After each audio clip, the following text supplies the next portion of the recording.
Baik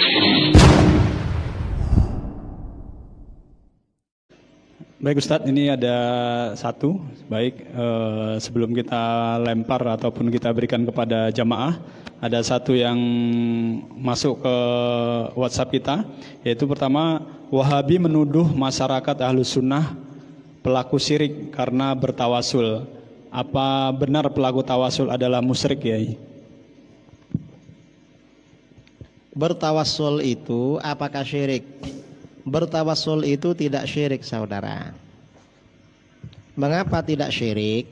Karena bertawasul, orang yang bertawasul dengan nabi dan wali itu bukan menyembah nabi dan wali.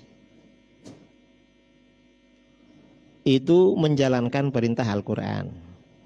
Di dalam Al-Quran, Allah Subhanahu wa ta'ala berfirman, Ya ayyuhalladzina amanuttaqullah wabtaghu ilaihil wasilah.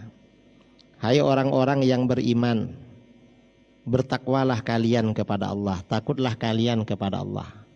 Takut pada Allah itu artinya menjalankan perintah-perintah agama, menjauhi larangan-larangannya. Ternyata bertakwa saja tidak cukup, masih ada perintah lagi. Apa? Wabtaghu ilaihil wasilah. Dan carilah wasilah menuju Allah. Wasilah itu artinya apa? Wasilah itu secara bahasa artinya perantara. Kalau yang di sini wasilah ini di dalam ini secara istilah apa? Para ulama ahli tafsir, misalnya Al-Imam Ibnu Katsir, dalam kitabnya Tafsirul Qur'anil Azim, beliau mengatakan wal wasilah hiyallati yutawassalu biha ila tahsiril maksud. Wasilah adalah sesuatu yang mengantarkan kita menghasilkan apa yang menjadi tujuan kita. Ini contoh ya. Saya dari Surabaya ke Pekanbaru. Kalau jalan kaki kira-kira berapa lama? Ya lama, karena nggak bisa terbang. Kalau naik mobil lebih cepat. Karena ingin lebih cepat naik pesawat. Pesawat itu dari Surabaya ke Pekanbaru kalau yang langsung dulu 2 jam. Kalau transit Jakarta dari Surabaya ke Jakarta 1 jam 15 menit, dari Jakarta ke Pekanbaru 1 jam setengah. Nah, pesawat itu namanya wasilah. Cuma wasilah dari Jakarta, dari Surabaya ke Pekanbaru. Artinya mempercepat, menghasilkan apa yang menjadi keinginan kita. Kita ini kan banyak keinginan. Keinginan kita ini banyak, orang banyak keinginan. Orang itu banyak keinginan. Kalau gak punya dosa, gak punya maksiat, dekat kepada Allah, oleh Allah dituruti. Dan gak perlu minta, ingin aja dituruti. Saya dulu di Jawa ya, kami di Jawa. Ada sebagian ulama kami, ulama kita di Jawa. Istrinya itu mungkin waliullah, kekasih Allah. Setiap ingin sesuatu gak minta, ada orang ngasih. Misalnya ingin mangga, padahal sekarang bukan musim mangga. Beliau cuma bilang, saya ini kok pingin makan mangga ya, pingin sekali makan mangga. Tiba-tiba dapat 1 jam, ada tamu datang bawa oleh-oleh mangga. Padahal cari mangga di pasar-pasar gak ada, tapi tersedia. Kadang-kadang ingin durian. Di Jawa itu gak sama dengan di Pekanbaru. Kalau di Pekanbaru, di Medan, di Aceh, durian kan tiap hari ada. Entah dari mana itu pohonnya. Kalau di Jawa itu berbuah setahun sekali durian. Nah, beliau ini, istrinya Kiai ini ingin durian.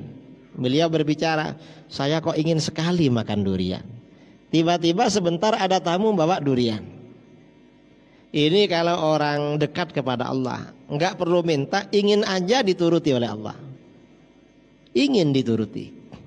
Nah, kita ini kan kebanyakan orang kan tidak seperti itu. Kalau punya keinginan minta kepada Allah. Setiap kita minta kepada Allah, inginnya kan instan. Minta sekarang, ya Allah, ingin punya mobil Alphard. Walaupun enggak sekarang, besok pagi-pagi gak apa-apa misalnya.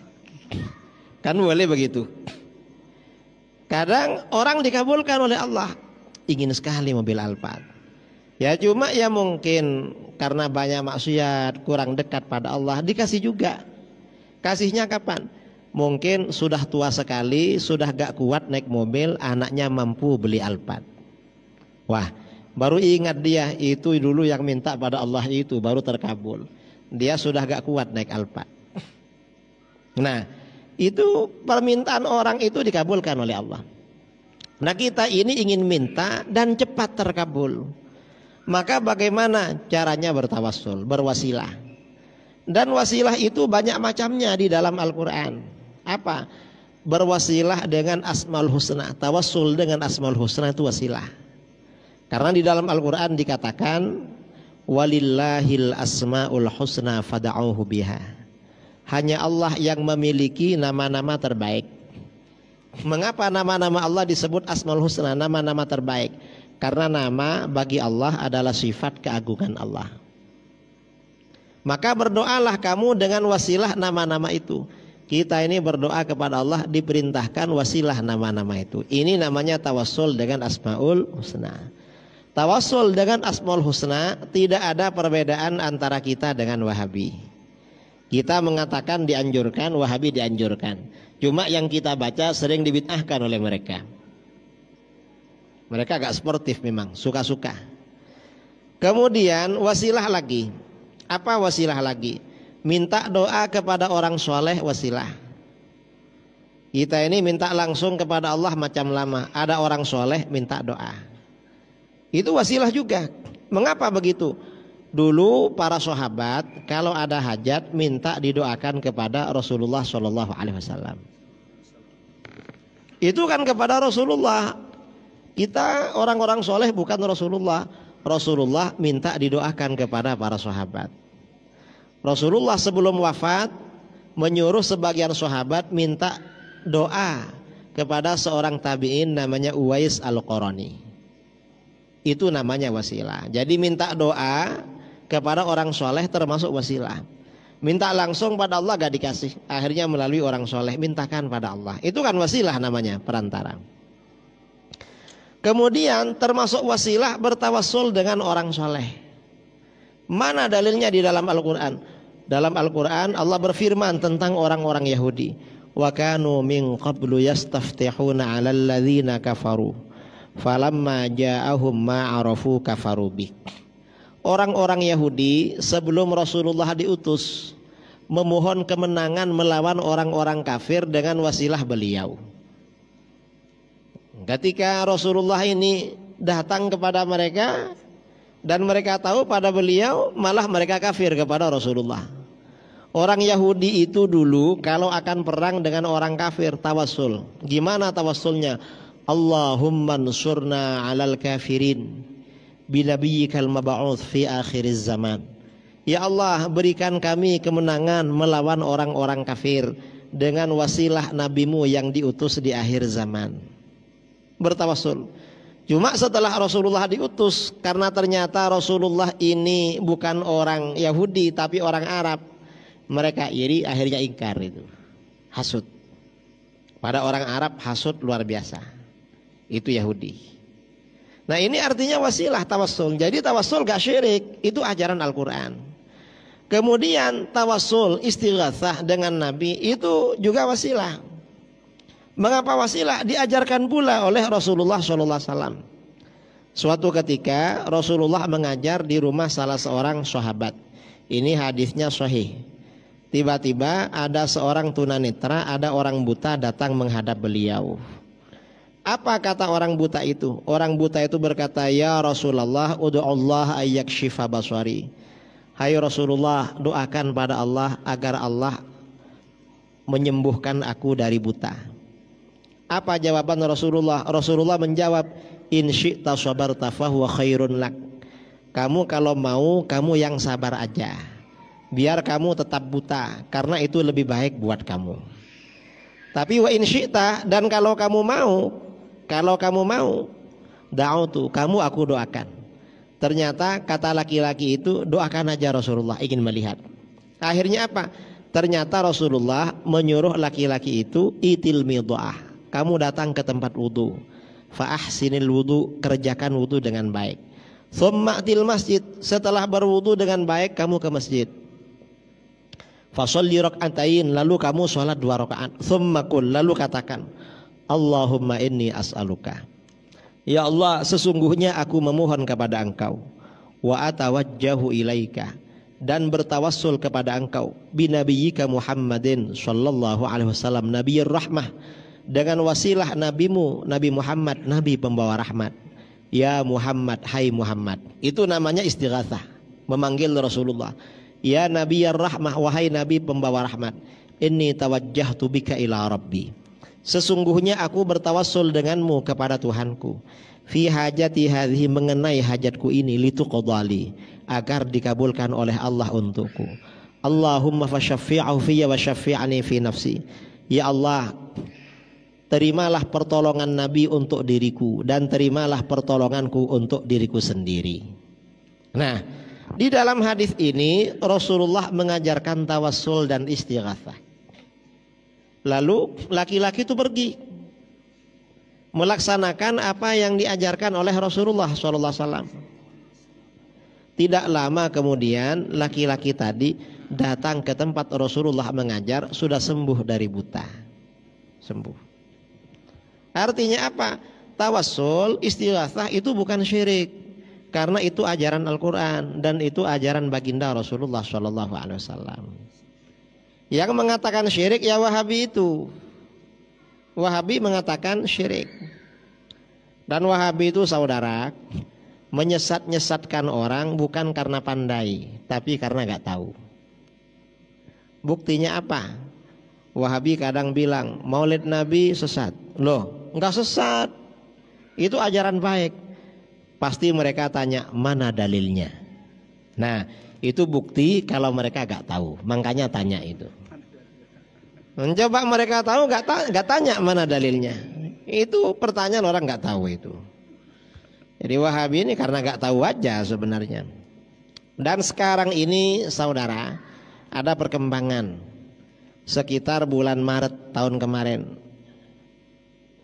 Maret ya, saya diundang di Jawa Tengah, dialog dengan sekitar 50 ustadz Wahabi, alumni Yaman, alumni Saudi. Mereka ini banyak berubah dan kembali kepada Ahlus Sunnah wal Jamaah. Saya dialog dengan mereka tentang perbedaan sifat wajib 20 dengan tauhid 3 Wahabi. Dan alhamdulillah mereka bisa menerima. Sebagian mereka sudah mau ziarah kubur, bermakmum dengan kita, sudah senang, sudah cium tangan segala macam. Dan ajaran Ahlus Sunnah wal Jamaah ini penting. Ajaran Ahlus Sunnah, akidah Ahlus Sunnah ini kalau masuk ke dalam hati akan merubah tingkah laku. Orang itu kalau akidahnya tidak benar biasanya keras, hatinya keras. Tapi kalau akidahnya benar itu lembut. Ini kejadian ya, tahun kemarin. Saya diminta oleh kawan safari di suatu daerah di Jawa Timur. Kiai, tanggal sekian ada waktu kosong apa enggak? Kenapa? Mau saya bawa safari. Ya, siap. Hanya datang ke sana. Enggak tahunya saudara, saya dimasukkan ke Masjid Wahabi. Ada satu jadwal di masjid mereka.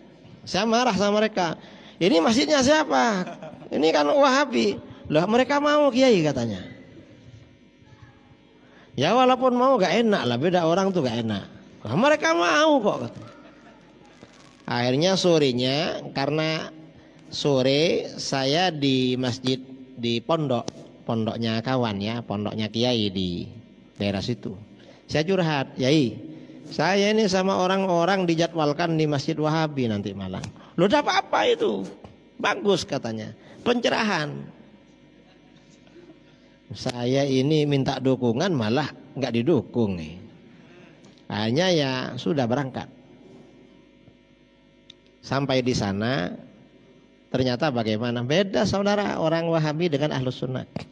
Ahlus Sunnah itu kalau jumpa gurunya paling enggak menunduk. Dan biasanya cium tangan. Sampai di sana ternyata mereka salamannya gini semua ke saya.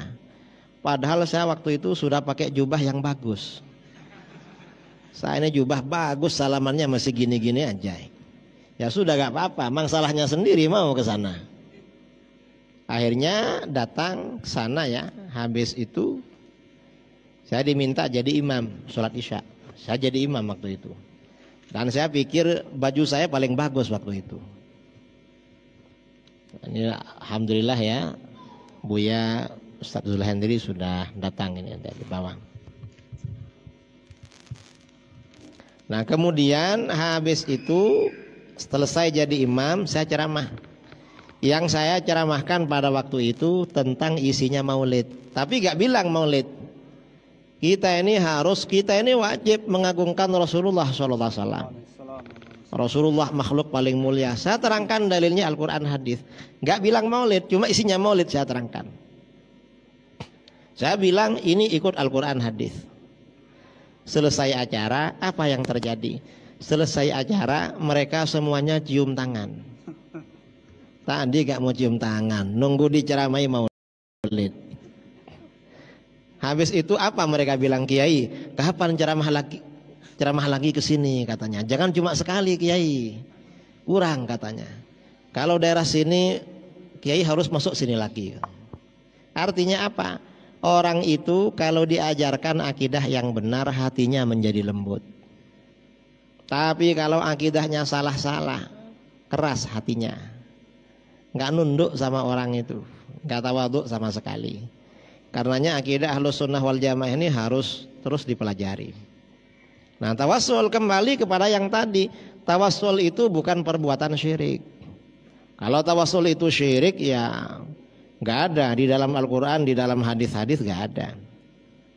Nah, Wahabi yang menolak tawassul itu alasannya apa? Ya tadi itu, Wahabi ini mentahrif ajaran Al-Quran.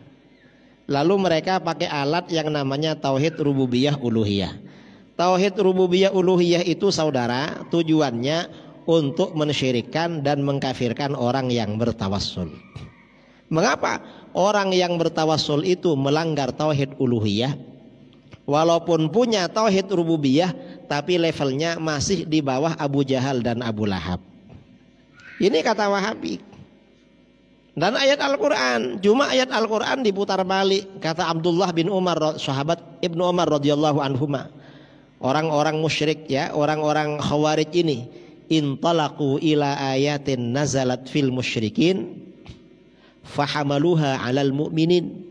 Mereka mengambil ayat-ayat yang turun mengenai orang-orang musyrik, lalu mereka terapkan untuk orang-orang yang beriman. Jahat mereka itu. Karenanya hati-hati dengan Wahabi itu. Saya kira masalah tawassul ya, masalah tawassul sudah jelas. Baik, kita satu lagi ini dari Ibu Melvia Nora. Beliau ingin bertanya, Ustadz, Nabi melarang bid'ah. Apa perbedaan pengertian bid'ah menurut Ahlus Sunnah dengan bukan Ahlus Sunnah? Serta apa contoh bid'ah di zaman Nabi? Ada larangan bid'ah, tetapi juga ada anjuran bid'ah. Bid'ah yang dilarang itu bid'ah yang sesat. Bid'ah yang tidak sesat justru dianjurkan. Di satu sisi Rasulullah SAW bersabda, kullu bid'atin dhalalah. Semua bid'ah adalah sesat. Semua bid'ah. Ini konteksnya tahdzir, mengingatkan. Orang itu kalau mengingatkan biasanya memang diperberat narasi bahasanya itu. Contohnya bagaimana? Ini bahasa sehari-hari. Misalnya kita punya anak kecil. Di belakang rumah ada duri. Padahal kan gak semuanya duri. Agar anak kita gak kena duri, bilangnya apa? Jangan main ke belakang rumah. Di belakang itu duri semua. Padahal durinya hanya beberapa aja. Cuma karena mengingatkan, anak kita ini anak kecil, belum ngerti apa-apa, dibilang duri semua. Dan itu gak bohong itu. Mengapa gak bohong? Ini namanya kalau di dalam bahasa Arab, dalam bahasa ilmu mantek, itu kul tapi kul kulli. Kul itu semua, tapi maksudnya sebagian. Bukan kulliyah, bukan semuanya secara total itu. Nah, hadis kullu bid'atin dhalalah, semua bid'ah adalah sesat. Ini namanya lafadz umum, cuma kata Imam Nawawi amun makhsus. Redaksinya umum semua bid'ah, tapi maksus. Maksus itu artinya apa? Jangkauan hukumnya dibatasi. Artinya gak semua bid'ah sesat. Yang sesat itu sebagian besar bid'ah sesat. Mengapa sebagian besar? Ada yang tidak sesat karena ada hadis-hadis lain. Mana hadis-hadis lain yang menjelaskan bahwa tidak semua bid'ah sesat? Contohnya hadis riwayat Imam Muslim. Riwayat Imam Muslim ya, yang berbunyi Rasulullah SAW bersabda, man sanna fil Islam sunnatan hasanatan falahu ajruha wa ajru man amila biha ba'dahu min ghairi ayyanqusa min ujurihim syai'. Siapa yang memulai dalam Islam perbuatan yang baik. Namanya memulai berarti asalnya tidak ada, lalu diadakan. Berarti bid'ah. Sesuatu yang gak ada diadakan namanya bid'ah. Perbuatan yang baik berarti bid'ah hasanah. Maka dia dapat pahalanya dan pahala orang-orang yang mengikuti tanpa kurang sedikit pun dari pahala mereka. Nah, hadis ini berarti motivasi agar kita buat bid'ah yang baik. Dianjurkan berarti. Lalu bagaimana dengan larangan tadi? Semua bid'ah adalah sesat. Itu maksudnya dibatasi. Artinya sebagian besar bid'ah sesat, ada yang tidak sesat. Itu bid'ah. Nah, ada yang tanya, katanya yang sesat sebagian besar bid'ah. Yang kita tahu kok banyak yang hasanah. Kita yang tahu hanya bid'ah yang hasanah. Sebenarnya bid'ah yang sesat itu lebih banyak saudara daripada yang tidak sesat. Mengapa lebih banyak? Umat Islam ini pecah menjadi 73 aliran. Satu golongan ahlus sunnah wal jamaah pengikut bid'ah hasanah. Yang 72 ini pengikut bid'ah dhalalah. 72 dibanding 1 banyak mana? Banyak 72. Makanya sebagian besar bid'ah sesat. Ya bid'ahnya 72 golongan ini. Kalau bid'ahnya ahlus sunnah wal jamaah itu tidak sesat, karena itu bid'ah hasanah. Ada pertanyaan tadi dari ibu, apakah ada contoh bid'ah hasanah pada masa Nabi SAW? Banyak contoh bid'ah hasanah pada masa beliau. Misalnya hadis riwayat Al-Bukhari dari Rifa'ah bin Rafi' Az-Zuraki. Rasulullah SAW sholat.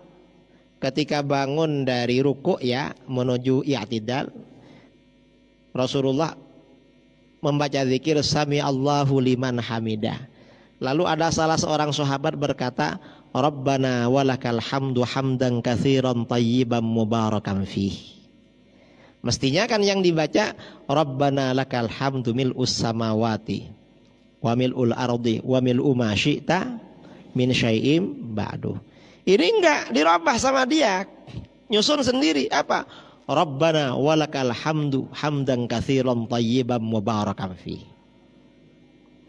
Selesai sholat, Rasulullah tanya, manil mutakallim? Siapa tadi yang baca zikir baru bikinan sendiri? Ana ya Rasulullah, saya katanya. Apa kata beliau? Respon beliau. Kata beliau, ra'aitu bid'an wa thalathina malakan. Yabtadirunaha ayyuhum yaktubuha awal. Aku melihat 30 malaikat lebih yang memperebutkan kalimat itu. Siapa yang pertama kali mencatat pahalanya? Nah, bid'ah hasanah kayak gitu yang memperebutkan malaikatnya lebih 30 itu. Padahal bid'ah hasanah. Nah, berdasarkan hadis ini, kata para ulama, Imam Ibnu Hajar Al-Asqalani dalam Fathul Bari, berarti di dalam sholat itu boleh baca zikir bikinan sendiri yang tidak diajarkan dari Nabi, selama itu tidak bertentangan dengan zikir yang datang dari Nabi. Boleh. Mengapa? Tadi sahabat kan bikin sendiri, oleh Nabi malah dibenarkan. Berarti boleh. Beberapa bulan kemarin ribut-ribut, apakah doa iftitah pakai ini apa enggak? Ini namanya orang cuma belajar di depan laptop, enggak pernah ngaji pada guru. Itu ngaji itu jangan pakai laptop terus, apalagi yang di-download enggak jelas siapa yang nulis itu. Ada kemarin mempersoalkan baca ini wajah tuh, Wong di Al-Quran ada ini wajah tuh, ada ininya. Sebagian riwayat ada yang pakai ini, ada yang nggak pakai. Terserah itu, suka-suka aja.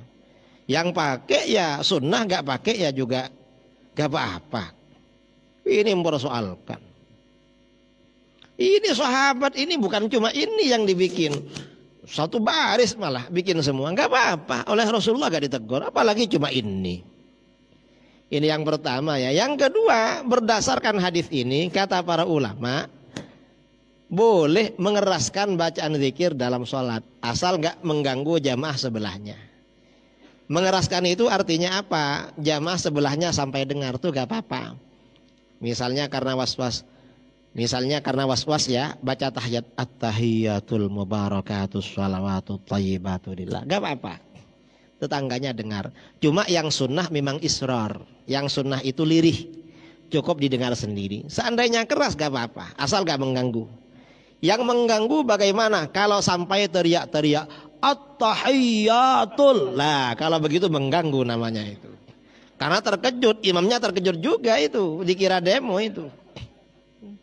Itu namanya tashwish. Ya kalau cuma nyaring dikit-dikit gak apa-apa itu. Gak apa-apa. Ini namanya bid'ah hasanah pada masa Rasulullah SAW. Banyak sebenarnya dalil-dalil bid'ah hasanah. Biasanya kalau disampaikan sama Wahabi nanti jawab, itu kan bikin yang baru ketika Rasulullah masih ada.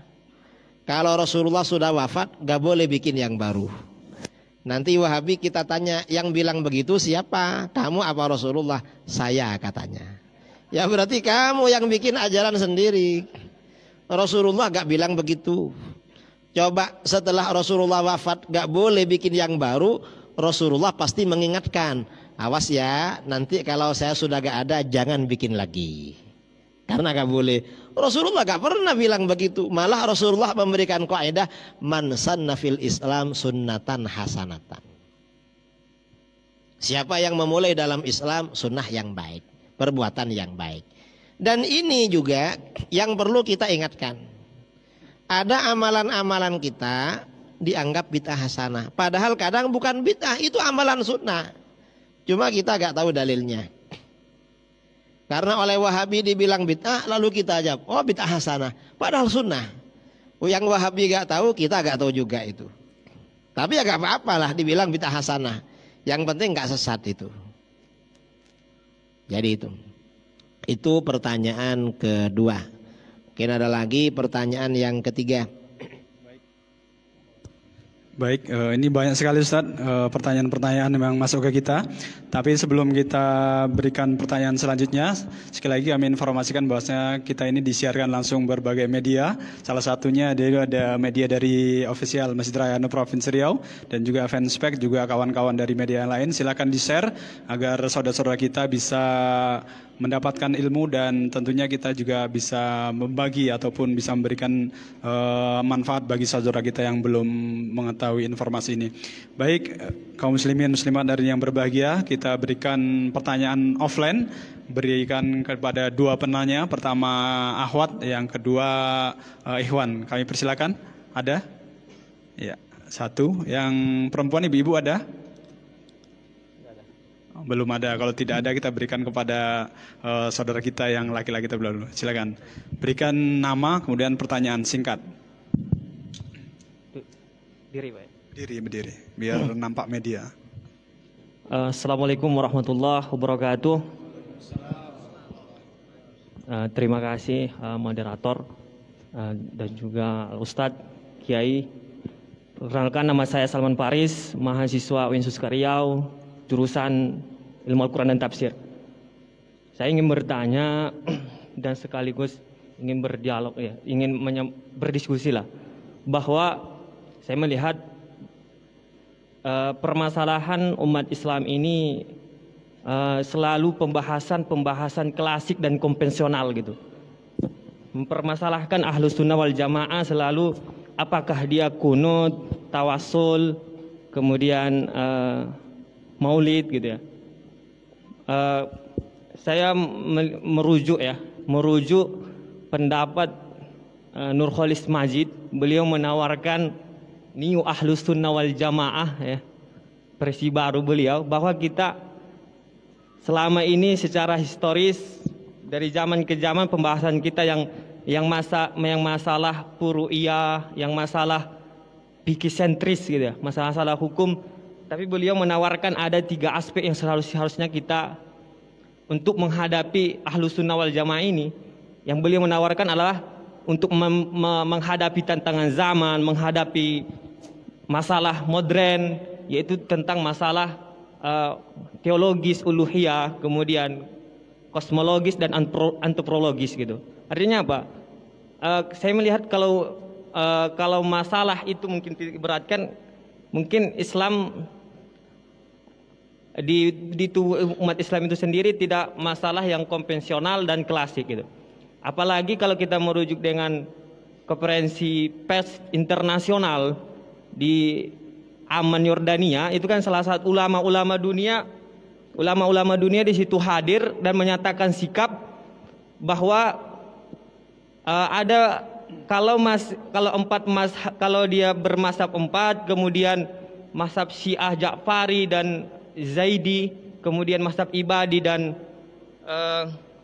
Zohiri, maka itu bagian dari umat Islam yang Ahlus Sunnah wal Jamaah dan tidak boleh mengkafirkan dan tidak boleh memburukkan dan saling menghargai begitu. Dan dalam konferensi itu hadir seluruh ulama Indonesia. Ya. Artinya apa? Jadi ingin mempertanyakan apakah permasalahan kita dalam Ahlus Sunnah wal Jamaah itu hanya menitik beratkan dengan masalah yang fikih gitu, masalah yang furu'iyah. Terima kasih Pak. Sekian dan terima kasih. Wassalamualaikum warahmatullahi wabarakatuh. Makasih ya. Jadi begini, di dalam hadis sabda Rasulullah SAW, "Malam yahtamma bi amril muslimin falaisa minhum." Siapa yang tidak peduli, siapa yang tidak perhatian dengan apa-apa yang menimpa kaum muslimin, maka dia bukan termasuk golongan mereka. Apa saja kalau membahayakan umat Islam, maka seorang muslim ini harus peduli. Pedulinya bagaimana? Kalau orang ahli ilmu menjelaskan hukum-hukumnya. Kalau enggak, berdosa. Sekarang ini umat Islam tantangan yang dihadapi liberalisme pluralisme yang mengajak orang-orang menjadi kufur. Termasuk nama yang saudara sebut, namanya Nurholis Majid. Kalau guru kami menyebut dia Nurholis Macet. Apa macet itu? Ya macet. Karena orang liberal dia yang menikahkan anaknya dengan laki-laki Yahudi di Amerika, dan itu kasah. Gak bisa menjadi panutan. Kami disuruh ikut Nurholis Majid, ya gak mau ikut lah, karena kita gak mengakui hasil ijtihad dia. Dan masalah-masalah kita berbicara tentang kesesatan Wahabi, karena memang banyak orang yang terpengaruh Wahabi, terutama di Riau. Di Indonesia ini Wahabi itu subur, tuh paling subur di Riau. Di bawahnya Riau itu kemudian Padang dan Jambi. Ada segitiga di Indonesia: Riau, Sumbar, Jambi. Segitiga. Wahabi main-main di situ. Karenanya ya ini harus kita ingatkan. Mengapa? Para ulama dulu begitu. Dulu di Mesir, penduduk Mesir itu sering menjelek-jelekkan Sayyidina Utsman bin Affan. Penduduk Mesir gak suka sama Sayyidina Utsman. Akhirnya ada kawannya Imam Malik namanya Imam Al-Laits bin Sa'ad. Imam Al-Laits bin Sa'ad ini kemana-mana ceramah tentang hadis-hadis keutamaan Sayyidina Utsman. Akhirnya orang-orang gak ada yang menjelek-jelekan Sayyidina Utsman. Harus seperti itu. Lalu di daerah Syam, ini di Syria, orang-orang menjelek-jelekan Sayyidina Ali. Lalu ada ulama siapa namanya kemana-mana ceramah hadis-hadis keutamaan Sayyidina Ali. Akhirnya orang gak berani. Sekarang ini di mana-mana ada kelompok yang suka menyesatkan, mengkafirkan umat Islam. Dan itu gak boleh saudara, dosa besar itu. Lalu kita ingatkan, ini golongan Wahabi, hati-hati jangan diikuti. Orang itu kalau terpengaruh Wahabi akan durhaka pada orang tua. Orang itu kalau ikut Syiah, ikut HTI, ikut Wahabi akan menjadi anak durhaka. Mengapa durhaka? Orang Wahabi itu akan mensyirikkan, menyesatkan kedua orang tuanya. Ada yang lebih durhaka daripada menyesatkan orang tuanya. Kalau orang tuanya syirik berarti pernikahannya tidak sah. Berarti dia hasil dari perselingkuhan, perzinahan. Na'udzubillah min. Nah kita ingatkan biar gak menjadi anak durhaka. Wahabi ini durhaka pada orang tua. Begitu orang tuanya meninggal gak ada tahlil, gak ada doa, gak ada kenduri. Itu Wahabi. Padahal itu amalan sunnah saudara. Ini yang kita ingatkan. Jadi kita ini bukan perpecahan, tetapi memang ya di dalam hadis riwayat Imam Muslim, Rasulullah SAW bersabda, innahu may ya'ish ba'di fasayara ikhtilafan katsira. Sesungguhnya siapa yang hidup sepeninggalku, nanti kalau aku meninggal orang-orang masih hidup akan melihat banyak perbedaan pendapat.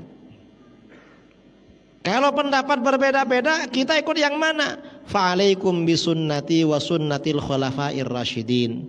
Maka berpeganglah kalian kepada sunnahku dan sunnah khulafaur rasyidin.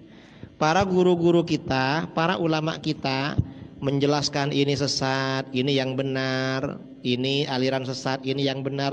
Tujuannya agar umat Islam itu tahu jalan mana yang sunnah Rasul dan sunnah khulafaur rasyidin.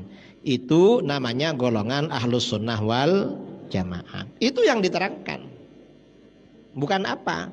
Kalau dibiarkan orang ya ikut sungguhan kalau dibiarkan. Kalau gak dibiarkan maka orang-orang akan kembali ke dalam ajaran ahlus sunnah wal jamaah. Alhamdulillah tadi saya ngisi imam-imam masjid sekota Pekanbaru di masjid kantor wali kota. Dan mereka menyampaikan, alhamdulillah Kiai, karena ustadz-ustadz ceramah di masjid-masjid, masyarakat ini sudah tahlil lagi, sudah gini lagi.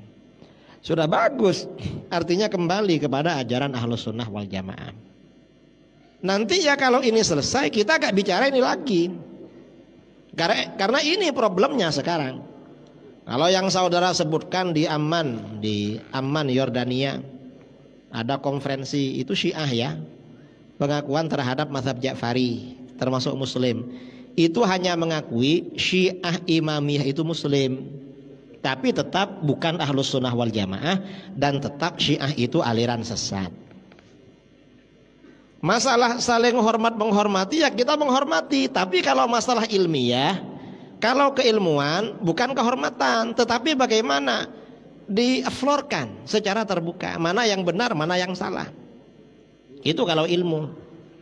Karena ilmu itu netral, ilmu itu tidak memihak. Salah ya salah, benar ya benar. Jadi jangan salah. Saya sudah baca yang Risalah Amman Yordania. Sudah lama baca itu. Tahun berapa dulu yang baca.